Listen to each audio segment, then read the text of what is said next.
Hello guys, welcome back to my YouTube channel Standout Classes. So guys, today I'm going to start chapter 1 of business class 11 which is business trade and commerce. ठीक है. So guys, ये जो chapter आपका 2 parts में divided है. One is section 1 and another is section 2. तो जो section 1 है that is all about history. ठीक है. तो एक बार अगर मैं ये पहले जो मेरा आपका chapter start है वो section 2 से start है, तो मैं भी हमारा जो सिलेबस है वो सेक्शन 2 से ही स्टार्ट कर रही हूँ. Once I am done with this section 2 of chapter 1, उसके बाद I will move on to section 1 of chapter 1. तो एक बार हम पहले सेक्शन 2 कंप्लीट कर लेते हैं, उसके बाद मैं सेक्शन 1 की वीडियो अपलोड करूंगी which is regarding the history. So let's get started. This is about section 2. ठीक है. Chapter 1 which is business trade and commerce. तो स्टार्ट करते हैं. चैप्टर का नाम क्या है? Business trade and commerce. ठीक है. तो इससे रिलेटेड ही हम पूरा चैप्टर पढ़ने वाले हैं. सबसे पहले कॉन्सेप्ट ऑफ बिजनेस. होता क्या है? बिजनेस आया कहाँ से है? It has been derived from a word busy. Busy word से हमारा बिजनेस डिराइव हुआ है. कोई ग्रीक वर्ड कुछ नहीं, normal. Business has been derived from a word busy. ठीक है. होता क्या है एक्चुअली में? It is an occupation. मैंने आपके लिए ब्रेक करके लिखा है so that gets easy for you. It is an occupation in which people regularly engaged in activities such as purchase, production, sale of goods and services with the motive to earn profit. अब हमें इसको समझना है एक business क्या होता है. Business एक तरह की ऑक्यूपेशन हो गई. ऑक्यूपेशन मतलब कोई जॉब या कोई काम जब आप करते हो. ऑक्यूपेशन का मतलब क्या होता है? जब आप कोई जॉब या कोई काम करते हो for what? To earn your livelihood. To earn your livelihood, उस चीज को बोलते हैं हम ऑक्यूपेशन. तो business is also occupation. Obviously बात है, हम काम क्यों कर रहे हैं? हम बिजनेस क्यों कर रहे हैं? अपने लिए एक लाइवलीहुड अर्न करने के लिए कर रहे हैं. So it is an occupation in which people regularly engage. Regularly का मतलब होता है ये नहीं कि मैंने कोई चीज फॉर एग्जाम्पल मेरे पास पुराना फोन था, मैंने उसको सेल कर दिया कुछ प्रॉफिट पर, और वो जो मेरा प्रॉफिट हुआ वो मेरा इनकम या मेरा पार्ट ऑफ बिजनेस होगा. नो. एक ट्रांजैक्शन करने से कोई आपको प्रॉफिट या लॉस होता है वो आपका बिजनेस नहीं होता है. आपको उस चीज को रेगुलरली करना है. ठीक है. अभी आपको और क्लियर होगा जब हम आगे और पढ़ेंगे. ठीक है. तो first of all it is an occupation, मतलब कोई जॉब या कोई काम जो हम करते हैं to earn our livelihood. Secondly वो चीज रेगुलर होनी चाहिए. वन टाइम वो नहीं होनी चाहिए, अदरवाइज वो बिजनेस के अंदर नहीं आएगी. ठीक है. तो एक ऑक्यूपेशन हो गया जो हम रेगुलरली करते हैं. रेगुलरली हम कुछ एक्टिविटीज करते हैं. किस तरह की एक्टिविटी? या तो हम कुछ परचेज कर रहे हैं, या तो हम कुछ प्रोड्यूस कर रहे हैं, या तो हम कुछ सेल कर रहे हैं. ठीक है. अब देखो ये परचेज, ये नहीं कि परचेज लेके मैंने घर में रख लिया.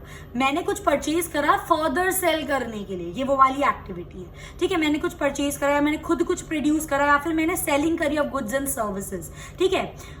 With the main motive of earning profit. With the main motive of earning profit. तो इस चीज को हम बोलते हैं बिजनेस. अगेन अगर मैं 4 कीवर्ड्स में आपको बता दूं, एक ऑक्यूपेशन, कोई जॉब जो हम रेगुलरली करते हैं, कोई एक्टिविटी जो कोई हम रेगुलर करते हैं. एक्टिविटी मतलब purchase, production, sale of goods and services. पर मेरा मेन मोटिव क्या होता है उसको करने का? To earn profit. Profit earn करूंगी तभी तो लाइवलीहुड अर्न कर रही हूँ ना, इसका मतलब. ठीक है. सो ये होता है कॉन्सेप्ट ऑफ बिजनेस. अभी ये और ज्यादा क्लियर होगा. आगे बढ़ते हैं. अब देखो जो एक्टिविटीज होती है ना गाइस, वो 2 तरह की एक्टिविटी होती है. एक होती है हमारी इकोनॉमिक एक्टिविटी और एक होती है हमारी non economic activity. Economic activity कौन सी एक्टिविटी होती है? बेसिकली वो एक्टिविटी जो हम अर्न करते हैं, जो हम करते हैं to earn our livelihood, which we do to earn our livelihood. मतलब कुछ कमाने के लिए, अपनी जिंदगी को चलाने के लिए, यू नो बेसिक नेसेसिटीज को अपना फुलफिल करने के लिए जो हम एक्टिविटी करते हैं उसको क्या बोलते हैं हम? Economic activity. For example doctor अपनी सर्विस रेंडर कर रहा है. टीचर, ठीक है, डॉक्टर हो गया, टीचर हो गया, कोई बिजनेसमैन हो गया. ये सारे एक्टिविटीज कर रहे हैं अपने घर को चलाने के लिए, अपनी लाइफ को चलाने के लिए, अपने नीड्स को फुलफिल करने के लिए, विद द मेन मोटिव क्या है? प्रॉफिट अर्न करना, ताकि उनकी लाइवलीहुड अर्न हो सके. That is our economic activity. Non economic activity कौन सी होती है गाइस? वो एक्टिविटी जो हम अपने लाइवलीहुड अर्न करने के लिए नहीं करते. फॉर एग्जांपल एक फ्रेंड ने दूसरे फ्रेंड की हेल्प करी. ठीक है. अब ये कौन सी? ये कोई इकोनॉमिक एक्टिविटी थोड़ी ना. इसमें उसकी लाइवलीहुड थोड़ी ना अर्न हो रही है. उसका मेन मोटिव प्रॉफिट अर्न करना थोड़ी ना है. ठीक है. So basically they are performed out of love, sentiments, patriotism etcetera. मतलब जो हम कुछ चीज अर्न करने के लिए नहीं करते उसको हम क्या बोलते हैं? Non economic activity. For example mother, a house wife क्या करती है, घर पे पूरा दिन खाना बनाती हैं, घर के काम करती हैं, घर को मैनेज करती हैं। क्या वो उसके लिए कुछ पैसे चार्ज करती है? नहीं। वो ये सब क्यों करती हैं? आउट ऑफ लव करती हैं अपनी फैमिली के towards. That's why it is a non economic activity. ठीक है, आगे तो इसके एग्जाम्पल्स यहाँ पे मैंने लिखे हुए हैं। डॉक्टर हो गया, टीचर, वर्कर जो एक फैक्ट्री में काम कर रहा है, वो अपनी लाइवलीहुड अर्न करने के लिए काम कर रहा है, अपने घर को चलाने के लिए काम कर रहा है, इसलिए वो किस में आएगा? इकोनॉमिक एक्टिविटी में आएगा। ठीक है, और हाउसवाइफ का मैंने आपको एग्जांपल दे दिया ना। Activities which are perform by NGO, NGO भी अगर कोई एक्टिविटी परफॉर्म करता है गाइस, तो वो किसी भी एज सच प्रॉफिट के मोटिव से नहीं करता है। वो चाहता है वो जो भी एक्टिविटीज करता है सोसाइटी के बेनिफिट के लिए करता है। दैट्स व्हाई वो एक्टिविटीज हमारी किस में आ जाएंगी? नॉन इकोनॉमिक एक्टिविटी में। ओके, सो फर्दर हमारी एक्टिविटी कौन सी हो गई? दो टाइप की, economic activity, non economic activity. And further हमारी जो इकोनॉमिक एक्टिविटी वो 3 पार्ट्स में डिवाइडेड है। It is business, profession and employment. अब इन तीनों को हम एक एक करके पढ़ेंगे। ठीक है, तो स्टार्ट करते हैं बिजनेस से, जो मैंने ऑलरेडी यहाँ पे भी थोड़ा डिस्कस करा है। अब आपको और बेटर उसकी अंडरस्टैंडिंग होगी। सेम डेफिनेशन में बस हम यहाँ पे ऐड ऑन कर सकते हैं that it is an economic activity. वही चीज मैंने यहाँ पर करी है। बिजनेस क्या होता है? It is an economic activity. Obviously बात है, अभी हमने इकोनॉमिक की डेफिनेशन पढ़ी, क्योंकि हम बिजनेस क्यों करते हैं? अपने लाइवलीहुड को अर्न करने के लिए। So that's why business is an economic activity in which आप प्रोडक्शन कर लो, sale of goods and services कर लो, परचेज कर लो, अगेन सारी activity which are done on, जो हम रेगुलर बेसिस पर करते हैं, which are done on regular basis. और उसका मेन मोटिव क्या होता है? To earn profit. सेम चीज उठा के यहाँ रख दी, बस यहाँ पे ये लिख दिया that it is an economic activity. ठीक है, वही चीज है यहाँ पर ऑक्यूपेशन में, वही इकोनॉमिक एक्टिविटी आ गई। अर्न लाइवलीहुड यहाँ पर, या इकोनॉमिक एक्टिविटी का मतलब एक ही बात हो गई, रेगुलर अर्न प्रॉफिट। और कौन सी एक्टिविटी परफॉर्म करते हो? जो यहाँ पर है वही यहाँ पर है। तो इन शॉर्ट बिजनेस क्या हो गया? एक ऐसी इकोनॉमिक एक्टिविटी जिसके अंदर प्रोडक्शन करे, परचेज करे, sale of goods and services करे, पर 2 कंडीशन है गाइस। फर्स्टली रेगुलर बेस पे होना चाहिए, secondly main motive profit earn करने का होना चाहिए। अगर वो रेगुलर बेस पे नहीं है, 1 या 2 टाइम है, या फिर अगर उसका प्रॉफिट मोटिव मेन मोटिव नहीं है, तब हम उसको एक बिजनेस नहीं बोल सकते। So this was all about business। अब हम पढ़ते हैं कैरेक्टरिस्टिक्स ऑफ बिजनेस। हमेशा याद रखना लाइफ में, हमेशा जब भी आप कैरेक्टरिस्टिक्स या फीचर्स पढ़ोगे ना, वो सारे आपके डेफिनेशन में से ही निकल कर आते हैं, क्योंकि कैरेक्टरिस्टिक्स बेसिकली हम एनालाइज कर रहे हैं डेफिनेशन को अच्छे से। ठीक है, तो आपको ऐसे कुछ रटने की जरूरत नहीं है कि 6 कैरेक्टरिस्टिक्स थे, 7 कैरेक्टरिस्टिक्स थे, ये था। बच्चे भूल जाते हैं। अभी तो ये फर्स्ट चैप्टर स्टार्ट कर रहे हैं, कितने सारे अभी आगे बचे हैं चैप्टर्स, कितने disadvantages, advantages, features, characteristics learn कर लोगे। इसलिए इंपॉर्टेंट है कॉन्सेप्चुअल अंडरस्टैंडिंग। समझ रहे हो? ठीक है, so now characteristics of business. अब आप खुद देखना मैं कैसे अपने कैरेक्टरिस्टिक्स अपनी डेफिनेशन में से ही निकालूंगी। मैंने 3 करके यहाँ पे डिस्कस करा है। तो फर्स्ट 3 क्या है मेरे? It is an economic activity. तो यही मेरा पहला फीचर हो गया that it is an economic activity. उसके बाद कौन सी 3 एक्टिविटी थी ना? पहले मैंने ले ली वाली production of goods and services, second मैंने ले ली sale of goods and services, तीसरी भी परचेज। आप प्रोडक्शन परचेज एक साथ कंबाइन कर सकते हो, प्रोडक्शन एंड परचेज आप एक साथ कंबाइन कर सकते हो। ठीक है, तो अभी पहले मैं इन 3 को डिस्कस करती हूँ, फिर मैं आगे और कैरेक्टरिस्टिक्स डिस्कस करूंगी। ओके, तो कैरेक्टरिस्टिक्स में क्या हो गया? Firstly that it is an economic activity. Obviously बात है, बिजनेस एक इकोनॉमिक एक्टिविटी क्यों है? क्योंकि उसका मेन मोटिव क्या है? To earn the livelihood, right? So yes, business is an economic activity, क्योंकि वो रेगुलरली करी जाती है। और मेन जो डेफिनेशन थी हमारी इकोनॉमिक एक्टिविटी की, activity which is done to livelihood, and business is also done to earn the livelihood. That's why main motive of business is to earn profit. Thus, it is a economic activity. Simple. Next आता है आपका production and purchase of goods and services. 2 चीजें होती है, आप इसके अंदर ध्यान से सुनना मैं क्या बोल रही हूँ। अगर मेरा कोई बिजनेस है, मैं 2 मेरे पास सिनेरियो हो सकते हैं गुड्स के केसेस में। ठीक है, या तो मैं जो अपने गुड्स हैं वो खुद प्रोड्यूस करके उनको सेल कर रही हूँ, या फिर ऐसा हो सकता है मैंने गुड्स कहीं से परचेज करे और मैं उनको फर्दर सेल कर रही हूँ। फॉर एग्जाम्पल एक रिटेलर का आप एग्जाम्पल लेके देखो। रिटेलर क्या करता है? रिटेलर खुद तो गुड्स प्रोड्यूस नहीं करता, रिटेलर गुड्स बाय करता है। किससे बाय करता है गाइस? होलसेलर से रिटेलर गुड्स बाय करता है, फर्दर फिर वो उसको किसको सेल करता है? कंज्यूमर्स को सेल करता है। तो यही हुआ ना, होलसेलर्स क्या करते हैं, होलसेलर किसी से परचेज नहीं करते, नहीं, होलसेलर्स परचेज करता है मैन्युफैक्चरर से, या राइट। तो होलसेलर भी बाय करते हैं किससे, मैन्युफैक्चरर से। और मैन्युफैक्चरर क्या करता है, लिख देती हूँ मैं, होलसेलर में भी हो सकता है, प्रोड्यूस भी कर सकते हैं, खुद ऐसा कोई हार्ड एंड फास्ट रूल नहीं है। होलसेलर बाय भी कर सकते हैं किससे, मैन्युफैक्चरर से। होलसेलर बाय करते हैं मैन्युफैक्चरर से, मैन्युफैक्चरर तो खुद ही प्रोड्यूस करते हैं भाई, करते हैं नहीं करते, ठीक है। तो वो डिपेंड करता है कि आप खुद प्रोड्यूस करके सेल कर रहे हो या फिर आप बाय कर रहे हो किसी से और फर्दर फिर उसमें अपना मार्जिन ऐड ऑन करके सेल कर रहे हो। तो दैट इज प्रोडक्शन, या तो खुद प्रोड्यूस करना या फिर परचेज करके गुड्स को सेल करना, ठीक है। तो मैंने यहाँ पे लिखा था before offering goods they need to be produce या परचेज। ऑब्वियस ही बात है, अगर आपको कोई चीज बिजनेस स्टार्ट करनी है, गुड्स तो होने चाहिए। अब गुड्स या तो आप प्रोड्यूस करोगे या तो आप उनको परचेज करोगे फर्दर सेल करने के लिए। ध्यान से देखेंगे अब, ठीक है। गुड्स भी दो तरह के हम प्रोड्यूस या परचेज कर सकते हैं। तो consumer goods directly consumer consume करते हैं, और दूसरा होता है कैपिटल गुड्स, वो गुड्स जो हमें हेल्प करते हैं in manufacturing the consumer goods. Capital goods का एग्जांपल मैं आपको दे सकती हूँ मशीन, ठीक है। Okay, so this was all about goods, but हमारी हेडिंग क्या थी, production and purchase of good and services. तो सर्विसेज के अंदर क्या आ गया गाइस, सर्विसेज के अंदर आ गया कोई भी आप सर्विसेज प्रोवाइड कर रहे हो यार, बैंकिंग की, ट्रांसपोर्टेशन की, इलेक्ट्रिसिटी वगैरह सारे सर्विसेज है, चार्जेबल होती है। कुछ लोग इनको प्रोवाइड करते हैं again to earn their livelihood, ठीक है। So this was my second feature, characteristics. Next आ गया मेरा ये वाला, sale of good and services. यहाँ पर यही चीज यहाँ पे लिखी है that goods should be produced, या तो आप उनको प्रोड्यूस कर रहे हो, है ना, गुड्स प्रोड्यूस कर दिए फॉर पर्पस ऑफ सेल। ये नहीं कि गुड्स प्रोड्यूस कर रहे हो भाई घर के लिए, घर में कुछ काम है इसलिए हम गुड्स प्रोड्यूस कर रहे हैं, तो वो बिजनेस नहीं होगा। गुड्स शुड बी प्रोड्यूस या परचेज, प्रोड्यूस करो चाहे परचेज करो, बट मेन पर्पस क्या होना चाहिए उसका, सेल। अगर आपने उसको सेल के पर्पस के लिए प्रोड्यूस या परचेज नहीं करा है तो वो आपका बिजनेस के अंदर नहीं आएगा, ठीक है। फॉर एग्जाम्पल लेते हैं, कुकिंग फूड एट होम, घर के लिए हम खाना बना रहे हैं तो ये मेरा बिजनेस नहीं है। बट अगर मैं रेस्टोरेंट में खाना बना रही हूँ, मैं रेस्टोरेंट में खाना खुद के खाने के लिए, घर के लिए तो नहीं बना रही ना, लोगों को प्रोवाइड करने के लिए बना रही हूँ, तो दैट्स वाई ये मेरा बिजनेस होगा। तो मतलब जो भी आप प्रोडक्शन या परचेज ऑफ गुड्स करते हो, it should be for the purpose of sale, तभी वो हमारा बिजनेस के अंदर आएगा। Next is your selling of goods should be between selling and the buyer. Obvious सी बात है, जब आप सेलिंग कर रहे हो, it should be between whom, seller and the buyer. इन दोनों के बीच में आपका सेलिंग शुड टेक प्लेस, तभी आपका उस चीज का बेनिफिट होगा, तभी वो बिजनेस टर्न करेगा। Okay guys, so this was my, अभी तक मैंने 3 कैरेक्टरिस्टिक्स आपको बता दी, नेक्स्ट 3 मैं आपको बताने वाली हूँ, ठीक है। नेक्स्ट है हमारा dealing in goods on regular basis. Definition में पढ़ा था, नहीं पढ़ा था, रेगुलर बेसिस। नेक्स्ट आ गया मेरा प्रॉफिट अर्निंग, ये भी मैंने डेफिनेशन में पढ़ा था।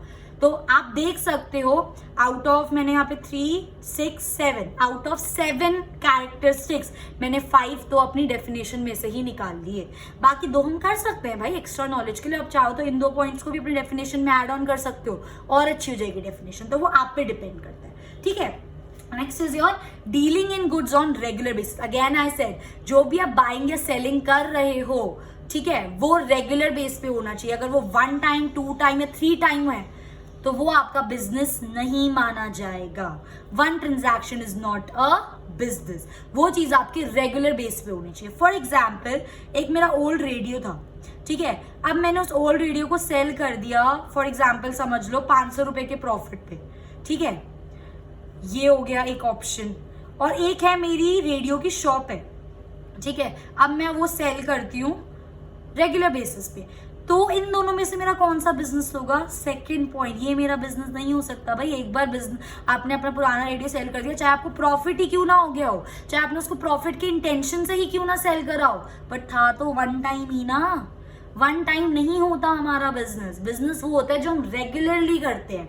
और अगर मैं रेडियो सेल कर रही हूँ, मेरी कोई शॉप है, मैं रेडियो सेल करती हूँ, रेगुलर बेसिस पे करती हूँ, प्रॉफिट मोटिव के मन से करती हूँ, तब वो मेरा एक बिजनेस माना जाएगा। तो ये दोनों चीजें होनी चाहिए, रेगुलर बेसिस भी होना चाहिए, प्रॉफिट भी होना चाहिए। कोई भी एक चीज अगर एब्सेंट हो गई ना तो वो आपका बिजनेस नहीं है। अब देखो, profit earning, main motive of the business is to earn profit. Obvious ही बात है, अगर मैंने 100 रुपए की चीज, फॉर एग्जाम्पल मेरा एक बिजनेस है, ठीक है, अब मैंने कहीं से गुड्स परचेज करे फर्दर सेल करने के लिए। तो ये तो मेरा कैरेक्टरिस्टिक ठीक है, बिजनेस है। पर अब मैंने क्या करा, जब मैंने वो गुड परचेज करे ना, मैंने वो 200 के परचेज करे और आगे भी मैंने उनको 200 रुपए का ही सेल कर दिया। मेरा कुछ प्रॉफिट मोटिव नहीं था, कुछ मेरे को अपना मार्जिन नहीं लगाया, मैंने कुछ नहीं करा। तो क्या ये कुछ बिजनेस माना जाएगा? बिल्कुल भी नहीं। तो ये कोई बिजनेस नहीं है। मेन मोटिव होना चाहिए प्रॉफिट अर्न करना, क्योंकि प्रॉफिट ही तो वो अमाउंट होता है जिससे आप अपनी लाइवलीहुड अर्न कर रहे हो यार। अपनी कॉस्ट को कवर करोगे, जो आपका रेवेन्यू होगा, जो एक्स्ट्रा जो अमाउंट आप अर्न करते हो, वही तो आपका बिजनेस का पार्ट, मेन पार्ट है। ठीक है। अच्छा, प्रॉफिट 2 तरीके से इंक्रीज हो सकता है। या तो अपनी सेल बढ़ा दो, 110% प्रॉफिट बढ़ेगा, या तो आप अपनी कॉस्ट कम कर दो, तब भी आपका 110% प्रॉफिट बढ़ेगा। सो ये था हमारा प्रॉफिट अर्निंग। इसके अलावा 2 फीचर्स और कैरेक्टरिस्टिक्स हमें दे रखे हैं। ठीक है, क्या है? That is uncertainty of return. एक एग्जाम्पल देती हूँ। मिस्टर ए, ठीक है, मिस्टर ए ने अपना बिजनेस स्टार्ट करा। मिस्टर ए थे हमारे, उन्होंने अपना बिजनेस स्टार्ट करा। ठीक है। अब उन्होंने जब बिजनेस स्टार्ट करा ना, तो उन्होंने कैपिटल इन्वेस्ट करी। कॉमर्स के बच्चे कैपिटल पता है, बिजनेस स्टार्ट करने से पहले कुछ पैसा इन्वेस्ट करना पड़ता है, अकाउंट्स में पड़ा होगा। ठीक है। तो अब हमने कुछ अपना बिजनेस स्टार्ट करा, तो अब हमने उसमें कैपिटल इन्वेस्ट करी। अब जब मिस्टर ए ने अपना बिजनेस स्टार्ट करा, उनको नहीं पता कैपिटल, उन्होंने सपोज 10 लाख रुपए इन्वेस्ट कर दी, गुड्स खरीद लिए सेलिंग करने के लिए, फर्दर पूरा तैयार है उनका बिजनेस, बट उनको नहीं पता कि उनका बिजनेस चलेगा या नहीं चलेगा। उनके पास डिजायर्ड रिटर्न मतलब प्रॉफिट आएगा या नहीं आएगा। तो ये हर बिजनेस के साथ होता है, और ऐसा नहीं होता इनिशियली ये चीज होती है, ये मतलब रहती है। क्योंकि यार जो जिस एनवायरनमेंट में आप अपना बिजनेस चला रहे हो ना, इन्वायरमेंट ना चेंज होता रहता है। आए दिन लोगों के टेस्ट एंड प्रेफरेंसेस चेंज हो जाते हैं, लोगों की डिमांड्स चेंज हो जाती है। तो हम ये चीज़ प्रिडिक्ट कर ही नहीं सकते कि हमारा बिजनेस अगर एक बार अच्छा चल गया तो लाइफ टाइम चलता ही रहेगा। नहीं, ये चीज़ नहीं होती है। तो there is always uncertainty of return. We don't know how much of return will be there. Profit भी हो सकता है हम लोगों का, लॉस भी हो सकता है। हो सकता है इनिशियली बहुत अच्छा प्रॉफिट हो, बाद में लॉस हो जाए। हो सकता है इनिशियली लॉस हो, बाद में प्रॉफिट हो जाए। तो ये एक बहुत ज्यादा uncertainty means dicey, doubt, dicey सा है बहुत कि होगा नहीं होगा, हमें नहीं पता। ठीक है। So this was uncertainty of return. Next you have the last characteristic जो है उसका, वो है रिस्क। ये तो हमको पता ही है, हमेशा बिजनेस के साथ रिस्क रहेगा। कोई ऐसा बिजनेस नहीं है जिसके अंदर भाई 0% रिस्क और 100% प्रॉफिट हो। ऐसा कभी पॉसिबल नहीं हो सकता। रिस्क हमेशा रहता है, it is always there. Higher the risk higher the profit, बहुत फेमस सेइंग है ये। जितना ज्यादा रिस्क उतना ज्यादा प्रॉफिट। थोड़ा सा और पढ़ लेते हैं। रिस्क होता क्या एक्चुअली में? रिस्क होता है गाइस अनफेवरेबल या अनडिजायरेबल कंडीशंस या सिचुएशंस। मतलब जो अगर मैं एक बिजनेस अगर मैं एक बिजनेसमैन हूँ, ठीक है, तो मैं नहीं चाहूंगी कि ऐसी चीजें आए, मतलब ऐसी कोई सिचुएशन आए, ऐसी कोई कंडीशन आए जो मेरे बिजनेस को हार्म करे, which is unfavourable and undesirable event that will come under my risk. For example change in consumer taste. मैं कोई मेरी फैशन की शॉप है, ठीक है, और मैं सपोज साड़ी का बिजनेस करती हूँ मैं, ठीक है। अब क्या हो रहा है, वेस्टर्न कल्चर इन आ रहा है, ठीक है, चेंज हो गया, कंज्यूमर के टेस्ट एंड प्रेफरेंस चेंज हो गए। What about my that stock sari का वगैरह, मेरे को तो कितना ज्यादा लॉस हो गया ना। तो ये हो गया एक रिस्क था। ये रिस्क था जो मैंने लिया। मुझे पता था कि कंज्यूमर के टेस्ट में प्रेफरेंस चेंज हो सकता है, बट तब भी मैंने रिस्क लिया। पर ये जो टेस्ट में चेंज हुआ, वेस्टर्न कल्चर जो आया, ये मेरे लिए तो अनडिजायरेबल था ना, क्योंकि मेरी साड़ी की शॉप है, तो मैं तो चाहती हूँ लोग साड़ी पहने ताकि मेरी ज्यादा से ज्यादा सेल हो। समझ रहे हो मैं क्या बोल रही हूँ? या तो ये अनफेवरेबल या अनडिजायरेबल चीजें होती है। चेंज हम नहीं चाहेंगे एज अ बिजनेसमैन। मैं नहीं चाहूंगी कि मेरा जो कंज्यूमर का टेस्ट है वो चेंज हो, जो मैं सेल कर रही हूँ वही उनका टेस्ट है। मैं नहीं चाहूंगी कि मेरे लेबर जो मेरा काम कर रहे हैं स्ट्राइक या लॉकआउट पर जाए, वो अगेन मेरे लिए प्रॉब्लम क्रिएट करेंगे। मैं नहीं चाहूंगी कि मेरे लिए कॉम्पिटिशन इंक्रीज हो, this is increase in competition. मैं नहीं चाहूंगी मेरी दुकान में आग लग जाए या चोरी हो जाए। तो वो सारी चीजें जो हम नहीं चाहते, वो क्या होता है, रिस्क होता है। But risk is always associated with the business. हमेशा याद रखना, risk is always associated with the business. ठीक है। अब थोड़ा सा प्रिसाइज वे में करते हैं। अभी तक हमने क्या पढ़ा? मैंने आपको बताया एक्टिविटी 2 तरह की होती है, एक होती है इकोनॉमिक एक्टिविटी, एक होती है non economic activity. Further economic activity किस में डिवाइड होती है guys? Business, profession, employment. And further जो हमारा बिजनेस है वो किस में डिवाइड होता है? इंडस्ट्री और कॉमर्स में। अब ये इंडस्ट्री और कॉमर्स होता क्या है? बिजनेस तो मैंने बता दिया ना आपको क्या होता है, प्रोडक्शन करना, परचेज करना गुड्स वगैरह को आगे सेल करने के लिए। तो इन्हीं चीज को मैंने दो पार्ट्स में और डिवाइड करा है। First is industry. इंडस्ट्री का मतलब होता है प्रोडक्शन और प्रोसेसिंग ऑफ गुड्स। सबसे पहले या तो आप गुड्स प्रोड्यूस करो या तो आप उनको परचेज करो सेल करने के लिए, वो चीज आती है हमारी इंडस्ट्री के अंदर। अब मैंने गुड्स प्रोड्यूस भी कर लिए और या फिर मैंने गुड्स परचेज कर लिए, मेरे पास स्टॉक रेडी है। अब मुझे क्या करना है, उनको कस्टमर तक पहुंचाना है, उनको सेल करना है। तो वो चीज, सारी एक्टिविटीज जो मेरी हेल्प करेंगी मेरे स्टॉक को कस्टमर्स तक पहुंचाने में, तो वो मेरा किसके अंदर आएगा? कॉमर्स के अंदर। कुछ भी हो सकता है यार, फैक्ट्री में वेयर हाउस में स्टॉक पड़ा है, मुझे उसे कस्टमर्स तक पहुंचाना, तो ट्रांसपोर्ट नहीं करना पड़ेगा मुझे, उसे स्टोर भी करना पड़ेगा, वेयर हाउस भी आ गया इसके अंदर, ट्रांसपोर्ट करना पड़ेगा, स्टोर करना पड़ेगा। मतलब सारी एक्टिविटीज जो हमें हेल्प करती हैं अब हमारे स्टॉक को जो हमने प्रोड्यूस या परचेज करा है उसको सेल करने में, वो हमारी किसके अंदर आती है? कॉमर्स में। Which is activities which are important for exchange of goods and services, वो आता है हमारा कॉमर्स में। अब हमारा जो नेक्स्ट टॉपिक है इस चैप्टर में वो यही है, इंडस्ट्री एंड कॉमर्स। ये हम आगे पढ़ेंगे। उससे पहले हम थोड़ा सा डिफरेंस पढ़ लेते हैं, ठीक है? हमारे इकोनॉमिक एक्टिविटी के 3 पार्ट होते हैं, बिजनेस, प्रोफेशन एंड एम्प्लॉयमेंट। अब डिफरेंस पढ़ लेते हैं, क्या फर्क क्या है बिजनेस, प्रोफेशन और एम्प्लॉयमेंट में, ठीक है? सबसे पहली बात पता है, बेस्ट वे इसको करने का, अपने आप को रखकर देखो इनकी प्लेस पे। अगर आप बिजनेसमैन होते तो क्या क्वालिफिकेशन आपको चाहिए? अगर आप प्रोफेशन में हो, कोई प्रोफेशनल डिग्री आपके पास, तो आपको क्या चाहिए? अगर आप एम्प्लॉयमेंट में हो तो आप क्या हो, ठीक है? ओके, सो सबसे पहली चीज क्वालिफिकेशन। क्या मुझे कोई बिजनेस स्टार्ट करने के लिए क्वालिफिकेशन चाहिए? नहीं चाहिए यार। तो नो मिनिमम क्वालिफिकेशन। ऐसा नहीं है कि बिल्कुल ही नहीं चाहिए, मतलब कोई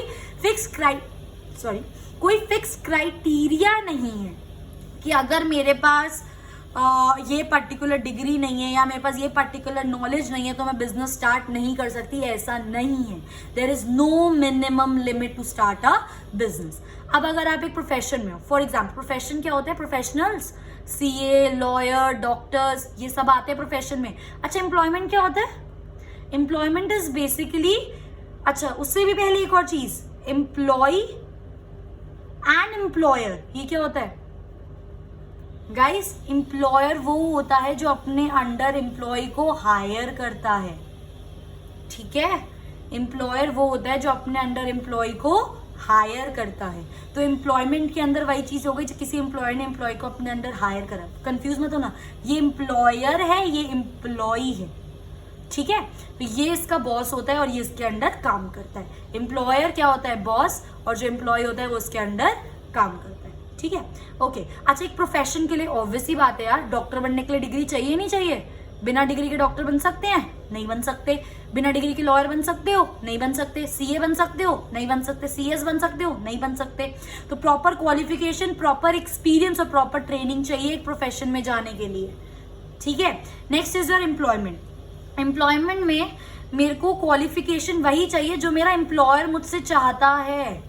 ऑब्वियस ही बात है, एम्प्लॉयर मुझे हायर कर रहा है तो एम्प्लॉयर को पता है मैं किस जॉब के लिए वो मुझे हायर कर रहा है, तो वो कोई ऐसा ही बंदा देखेगा जो उस जॉब के लिए क्वालिफाइड हो, ट्रेंड हो, ठीक है? तो इसके अंदर क्वालिफिकेशन एंड ट्रेनिंग वही चाहिए एक एम्प्लॉय को जो उसका एम्प्लॉयर उससे चाहता है, ठीक है? अच्छा, सब कुछ कर लिया, बिजनेस खुल गया, चलो प्रोफेशन और एम्प्लॉयमेंट। मेरे को मेन रिटर्न में, रिवॉर्ड में क्या मिल रहा है? बिजनेस में हमें क्या मिलता है? प्रॉफिट मिलता है। प्रॉफिट बचेगा वही हमारा फायदा है, अदरवाइज तो कुछ नहीं होता। प्रोफेशन में हमें क्या मिलता है? फीस। डॉक्टर अपनी लेता है, नहीं लेता फीस? लॉयर फीस चार्ज करता है, सीए सब अपनी फीस चार्ज करते हैं। और एम्प्लॉय को क्या मिलता है गाइस? सैलरी और वेजेस मिलते हैं, ठीक है? अच्छा, कैपिटल इन्वेस्टमेंट। अब खुद सोचो, एक बिजनेसमैन है, हमें ऑब्वियसली बात है हमें अपने बिजनेस को स्टार्ट करने के लिए कैपिटल इन्वेस्ट करना है, तो कैपिटल तो इन्वेस्ट होगी। ऑल्सो वो डिपेंड करती है साइज ऑफ बिजनेस पे। अगर हमारा स्मॉल साइज ऑफ बिजनेस है तो मे बी इतनी ज्यादा ना हो कैपिटल, थोड़ी सी हो, लेस कैपिटल, ठीक है? और अगर मेरा बिग साइज है बिजनेस का तो हो सकता है मुझे, ऑब्वियसली हो सकता नहीं, obviously more capital will be required, ठीक है? प्रोफेशन स्टार्ट करने के लिए यार लिमिटेड सी कैपिटल चाहिए, मतलब कोई ऑफिस अपना बनाना हो या कुछ करना हो, मतलब बहुत ज्यादा आपको कैपिटल की जरूरत नहीं, कि प्रोफेशन तो एक तरह से सर्विस हो गया ना। यहाँ पे तो हमें गुड्स हो सकता है मैन्युफैक्चर करने हो, रखने हो, तो कितना ज्यादा खर्चा है। इसके अंदर तो मुझे एक ऑफिस दे दो तुम, सीए को, डॉक्टर को, सीएस को तुम अपनी सर्विसेज प्रोवाइड कर रहे हो, तो इतनी ज्यादा हमें कैपिटल की जरूरत नहीं है। और यहाँ पे तो बिल्कुल जरूरत नहीं है, क्योंकि आप एक एम्प्लॉय हो, आप एक एम्प्लॉय के अंडर काम कर रहे हो, आप एक जॉब कर रहे हो, तो आपको कोई जरूरत नहीं है इसके अंदर। ठीक है, नेक्स्ट इज रिस्क। बिजनेस में रिस्क 110% होगा, अभी पीछे पड़ा है। प्रोफेशन में रिस्क, मैंने यहाँ पे सम रिस्क क्यों लिखा है, क्योंकि यार इट्स नॉट इम्पॉर्टेंट कि आपकी कोई लगी बन गई, आपकी कोई फिक्स सैलरी नहीं है इसके अंदर। अगर लोग बीमार पड़ेंगे तभी तो वो डॉक्टर के पास जाएंगे, अगर किसी की फैमिली में या किसी की लाइफ में कोई लीगल क्राइसिस होगा तभी तो वो लॉयर के पास जाएगा, अगर किसी को अपने इनकम टैक्स भरने में दिक्कत हो रही होगी तभी तो वो अपने सीए के पास जाएगा। ठीक है, तो इसके अंदर कोई फिक्स नहीं होती सैलरी, ऑल्दो होती है, तो इसलिए देयर इज सम रिस्क। इसके अंदर तो बिल्कुल कोई रिस्क नहीं होता। अगर मेरे को एम्प्लॉयर ने हायर कर लिया है तो मैं जो काम कर रही हूँ उसकी मुझे मेरी प्रॉपर सैलरी, प्रॉपर वेजेस मिलेंगे। ठीक है, next is the transfer of interest. Obviously बात है, अगर एक मेरा बिजनेस नहीं चला, फॉर एग्जांपल कपड़ों का बिजनेस नहीं चला, तो मैं अपने बिजनेस को शिफ्ट कर सकती हूँ। I can transfer my interest easily, तो इट इज पॉसिबल। यहाँ पे पॉसिबल है। 5 साल हो गए, लॉयर की डिग्री मिल गई, मास्टर्स भी कर ली, सब कुछ कर लिया, उसके बाद भाई नहीं यार लॉयर नहीं, डॉक्टर बनना चाहिए, लॉयर की लाइन में कुछ मजा सा नहीं आया। पॉसिबल है? नहीं है। ठीक है, तो एक बार जो कर ली, ट्रांसफर ऑफ इंटरेस्ट यहाँ पे नॉट पॉसिबल। सेम यहाँ पर क्या होता है, मैंने यहाँ पे नॉट पॉसिबल क्यों लिखा, आप सोचोगे एक एम्प्लॉई है, एक जॉब अच्छी लगी दूसरी छोड़ सकता है, तब भी तो वो एम्प्लॉय ही रहेगा ना, तभी तो वो एम्प्लॉयमेंट में ही आएगा ना। या वो प्रोफेशन या हो सकता है बिजनेस खोल ले, बट अभी इतना एक्सट्रीम में मत सोचो। ठीक है, तो अगर वो कोई और जॉब ढूंढेगा तो इस एम्प्लॉय के अंडर नहीं तो किसी और एम्प्लॉय के अंडर काम कर लेगा, तब भी तो एम्प्लॉयमेंट में ही रहेगा ना। तो transfer of interest is here also not possible. अच्छा, यहाँ पे किस टाइप का काम करते हैं? Buying and selling of goods and services. इसके अंदर हम क्या करते हैं? सर्विसेज प्रोवाइड करते हैं। डॉक्टर अपनी एक्सपोर्ट सर्विसेज प्रोवाइड करेगा, लॉयर अपनी एक्सपोर्ट सर्विसेज प्रोवाइड करेगा, सीए सब अपनी सर्विसेज प्रोवाइड करेंगे। इसके अंदर हम क्या काम करते हैं? हम वो काम करेंगे जो हमारे कॉन्ट्रैक्ट में लिखा होगा, जो एम्प्लॉयर हमसे चाहेगा और जो हमने कॉन्ट्रैक्ट जॉब ज्वाइन करने से पहले साइन करा होगा, वही काम हम इसके अंदर करेंगे। बिजनेस को स्टार्ट करने के लिए क्या चाहिए? बस एक डिसीजन, माइंड में थॉट आया कि चलो बिजनेस स्टार्ट करते हैं, डिसीजन ले लिया, अपनी लीगल फॉर्मेलिटीज फुलफिल करी। अभी आगे पढ़ेंगे, बिजनेस को स्टार्ट करने के लिए बहुत सारी लीगल फॉर्मेलिटीज होती हैं, ये सब अभी हम आगे पढ़ेंगे। ठीक है, फुलफिल करी, बिजनेस स्टार्ट, डन। प्रोफेशन को करने के लिए क्या चाहिए? अब पहली बात तो डिग्री चाहिए, प्रॉपर कंप्लीट हो गई, प्रॉपर सर्टिफिकेट चाहिए कि हाँ मेरे पास ये डिग्री है, मैंने इतनी ट्रेनिंग, इतना कुछ करा हुआ है, तभी आप अपना प्रोफेशन स्टार्ट कर सकते हो। एम्प्लॉयमेंट के लिए आपको क्या चाहिए? सिर्फ एक अपॉइंटमेंट लेटर और सर्विस अग्रीमेंट। एम्प्लॉय ने अपॉइंटमेंट लेटर दे दिया कि हाँ आपकी जॉब पक्की है, कल आ जाए आप इस टाइम से इतने टाइम तक एंड ऑल दैट। ठीक है, अपॉइंटमेंट लेटर और सर्विस अग्रीमेंट डन हो गया हमारा, तो हम लोग अपने एम्प्लॉयमेंट में आ गए। ठीक है guys, so this was all about the chapter 1। अभी आगे हम पढ़ेंगे, this is only the part 1। So I hope you like my video. If you like my video, please do share, like and subscribe. Thank you.